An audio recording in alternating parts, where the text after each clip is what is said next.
Keanehan demi keanehan mulai terjadi pada Ranti, yang dimulai dari sering gelap-gelapan hingga ketika siang hari, Siti melihat Ranti menutup semua jendela rumah yang membuat di dalam sangat gelap.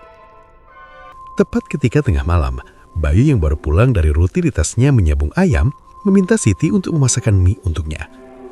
Di mana ketika Siti pergi ke dapur dan hendak akan memasak air di panci, tiba-tiba tak lama Siti mendengar suara seseorang yang sedang bermain air di kamar mandi. Sehingga ia lantas memeriksanya dan mendapati Ranti sedang mandi yang entah dengan siapa. Hal itu membuat Siti memiliki kesempatan untuk membuat Ranti malu dengan merekam aktivitasnya itu dan menyebarkannya di grup WhatsApp para pedagang pasar. Esok harinya ketika di pasar, Gita merasa aneh dengan para pedagang yang melihat seleka sini sambil mengobrolkan sesuatu di belakangnya. Di mana ketika ia sampai pasar, Gita melihat Ranti dengan penuh amarah menghampiri Siti sembari membawa pisau di tangan.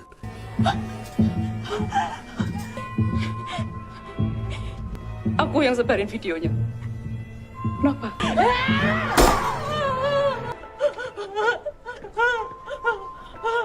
Malam-malam berikutnya, Bayu meminta Siti untuk membuatkan mie kesukaannya tengah malam, di mana Siti yang merupakan istri penurut pun langsung pergi ke dapur. Siti melihat Ranti sedang memasak mie juga. Namun yang membuat Siti merasa aneh, Ranti membawa seekor katak yang direbusnya bersama mie dengan tangan kosong, walaupun air di dalamnya sedang mendidih.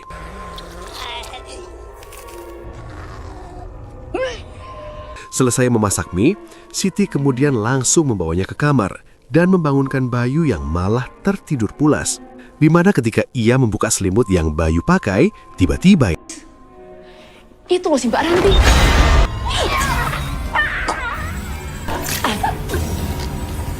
rupanya dari awal kedatangan Bayu ke kamar adalah sebuah skenario yang dibuat Ranti untuk bisa membunuh Siti. Hal itu terbukti setelah beberapa jam berlalu atau lebih tepatnya ketika subuh, Bayu baru pulang ke rumah dan mencari keberadaan Siti yang sudah tidak ada di kamar. Mbak Siti kemana? Tahu ah. Keesokan paginya, si ibu yang mengetahui jika Siti sudah tak ada di rumah berspekulasi jika Siti pulang ke rumah keluarganya.